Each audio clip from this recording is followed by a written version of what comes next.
Fala, fiel torcida! O Corinthians está nas quartas de final da Copa do Brasil. A classificação foi carimbada num derby dentro do Allianz Parque. Acompanhe agora aqui na Rádio Coringão a análise fiel de Palmeiras 0, Corinthians 2.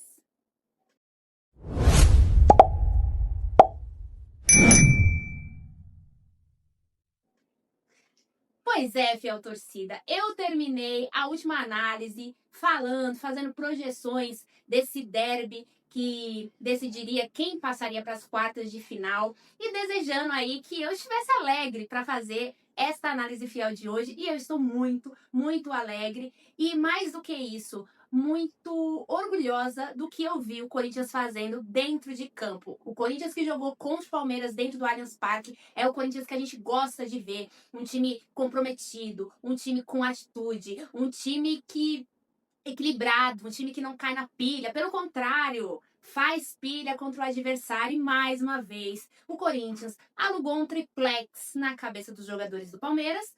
A torcida, durante a semana, a torcida do Palmeiras, foi fazendo protestos porque queria que este jogo fosse um jogo faca nos dentes dos jogadores, enfim. Acabou que essa pressão, essa cobrança entrou um pouco para dentro de campo, porque de fato os jogadores entraram bastante pilhados. Não à toa, com 12 minutos o Palmeiras estava com um jogador expulso. Vamos por partes, vamos falar desde o começo. O Corinthians que voltou a jogar com a escalação do time ideal, o time que a gente olha de 1 a 11 e fala: de 1 a 11, o Corinthians é muito, muito competitivo. É um bom time, é um time que dá para fazer frente com, acho que todos os times aí do Brasil. Mas se você tira 2, 3 peças, aí o rendimento cai drasticamente. Mas estavam em campo os 11 titulares, o time dos sonhos aí, do que a gente tem ali do Corinthians disponível.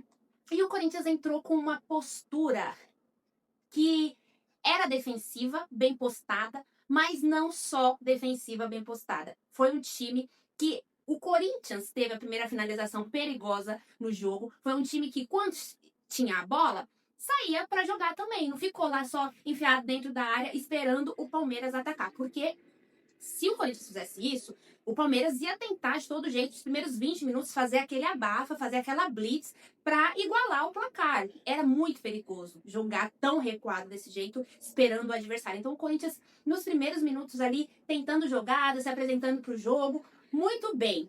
Aí, aos 12 minutos, o Corinthians recebe um presente do adversário, aos 11 minutos. O Aníbal Moreno, numa cobrança de escanteio do time dele, não se estranha, né? Porque, na verdade, quando a gente vê o lance, o Martínez está na dele, mas acho que o Martínez deve ter falado, até aqueles 12 minutos, deve ter falado, toda hora que tinha uma oportunidade, falou alguma coisinha, porque o Aníbal Moreno dá uma cabeçada no José Martínez dentro da área, num momento de futebol que a gente tem VAR, que a gente tem um monte de câmera, ainda tentaram usar de desculpa que o Gustavo Gomes empurrou ele, mas não foi. O Daronco não vê, porque na hora que dá a cabeçada, ele tá virado pro outro lado, né, pra autorizar a cobrança do escanteio do Palmeiras, e aí o VAR chama e o Aníbal Moreno é expulso. De forma surpreendente, o Corinthians deu uma desconectada do jogo depois que o Palmeiras ficou com um jogador a menos. Até o Dorival comentou na entrevista que o Corinthians se desorganizou, não entendeu o que dava para ser feito. Mas, veja só, ele se desorganizou ofensivamente, porque o Corinthians não saía tanto mais para jogar, mas defensivamente, em nenhum momento do jogo o Corinthians desorganizou.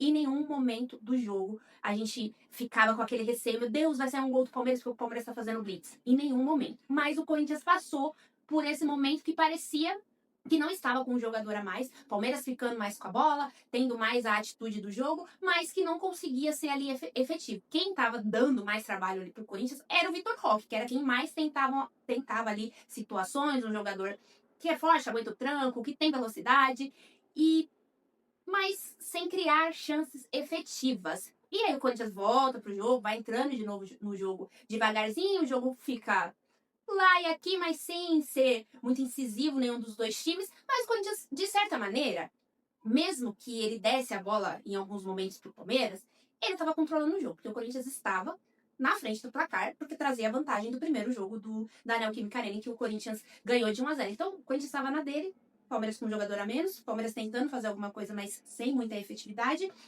E aquele jogo que você fala, cara, vai dar pra fazer algo a mais. Dá pra fazer algo a mais, Corinthians. E aí, aos 41 minutos do primeiro tempo, o Memphis, numa arrancada que gera um escanteio, sente, e aí ele precisa ser substituído.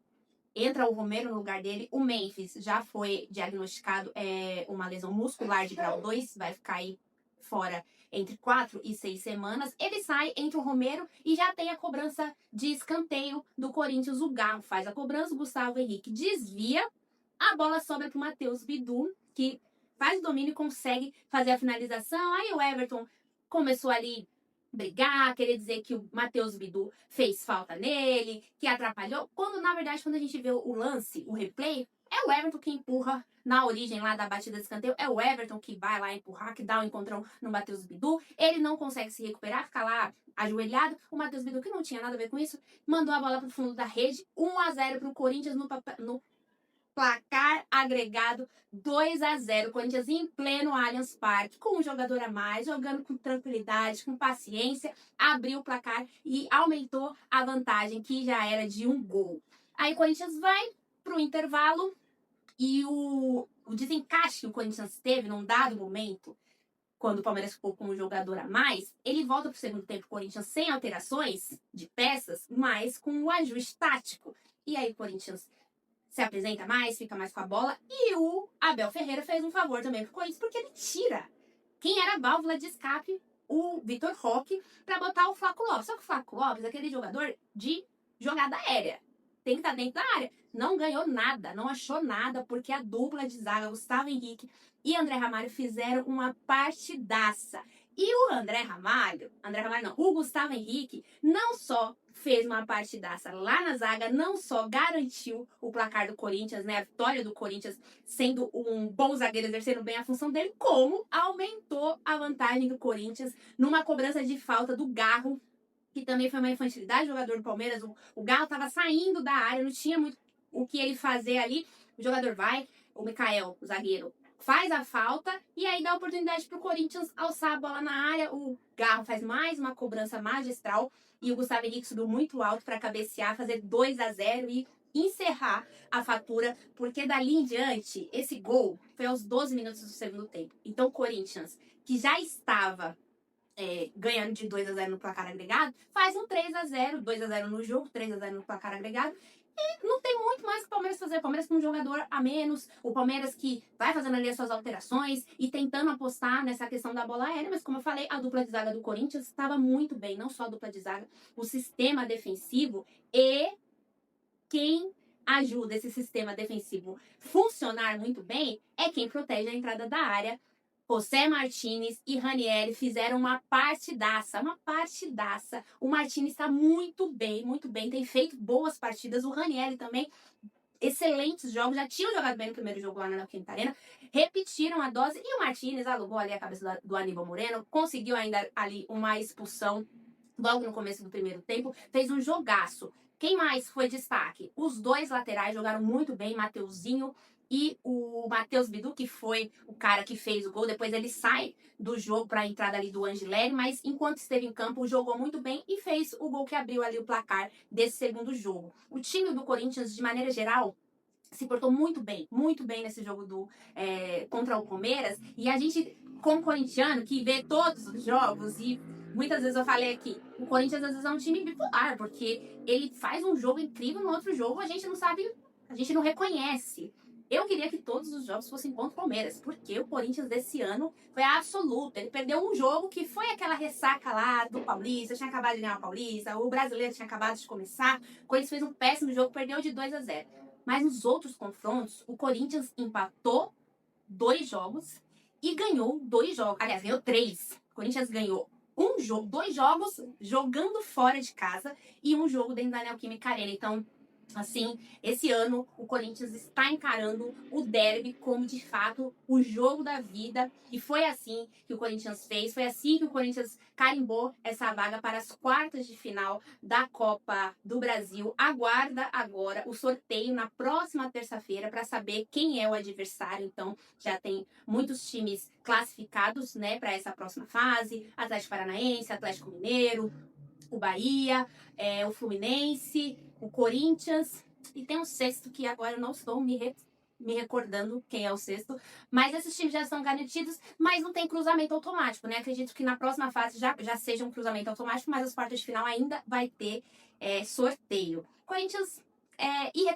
irretocável essa classificação do Corinthians, porque o Corinthians ele foi absoluto no jogo de ida e no jogo de volta. Em nenhum momento o Palmeiras conseguiu realmente levar perigo contra o gol do Corinthians, realmente pressionar o Corinthians. O Corinthians teve uma postura muito, muito assertiva nos dois jogos e não à toa está classificado para as quartas de final. Algumas baixas, já falei do Memphis, que se lesionou no primeiro tempo, no finalzinho do primeiro tempo. No começo do segundo tempo, o André Carrilho, ali aos 2 minutos, ele recebe, o pé dele ficar preso numa falta que o Giai faz nele, e aí o Giai cai em cima dele, ele não consegue movimentar o pé, fica preso no tornozelo. A lesão do Carrilho é mais grave, ele vai operar o ligamento do tornozelo. Depois o Yuri Alberto sentiu ali aos 36 minutos, ele tomou um pisão, mas acredito que dos três o Yuri Alberto seja quem não vai ficar afastado aí nos próximos jogos. Mas Memphis, pelo menos 6 semanas, e o Carrilho vai fazer cirurgia, ainda não sei quanto tempo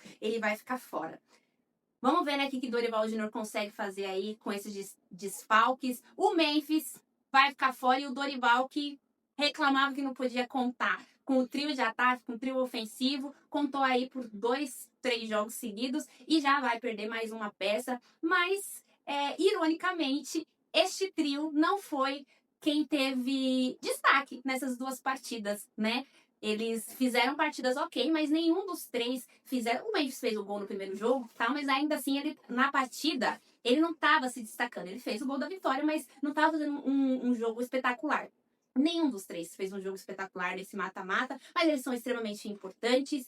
Acho que o Dorival Júnior consegue ali encaixar de fato esse time, e quando ele pode contar com os titulares, o Corinthians consegue ser competitivo. Vamos ver o que ele vai fazer aí nas próximas semanas. O Corinthians volta a campo para jogar contra o Juventude na próxima segunda-feira, às 8 horas da noite, fora de casa. Claro, você vai acompanhar esse jogo aqui na Rádio Coringão. Depois o Corinthians vai ter uma semana aí livre de trabalho, porque vai ser semana de Copa Libertadores. Então vai dar tempo do Dorival pensar em o que fazer.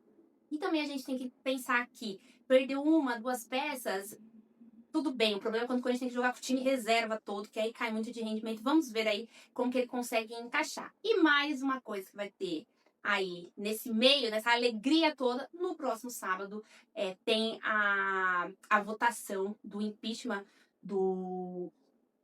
Ai, meu Deus. Do Augusto Melo, que está afastado da presidência do Corinthians. Os conselheiros vão ali votar se define isso ou se ele volta. Os bastidores do Corinthians continuam pegando fogo, mas dentro de campo, eles conseguiram se isolar desse bastidor conturbado, turbulento, e fizeram aí 2 partidas primorosas contra o Palmeiras. Estamos felizes, estamos na próxima fase da Copa do Brasil, e a gente sabe, né? Derby tem poder de virar a chavinha em temporada. E que bom que o Corinthians que ganhou e que tem agora essa possibilidade de usar esse momento de forma positiva para aí o restante da temporada, para o Corinthians não ficar naquela briga contra o rebaixamento, continuar aí disputando o título da Copa do Brasil e ir melhorando a sua posição no Campeonato Brasileiro. É isso, fiel torcida. Eu vejo vocês na próxima análise fiel. Comemorem muito, porque passar de fase na Copa do Brasil é bom demais. Passar de fase na Copa do Brasil em cima do maior rival é melhor ainda. Até a próxima e vai, Corinthians!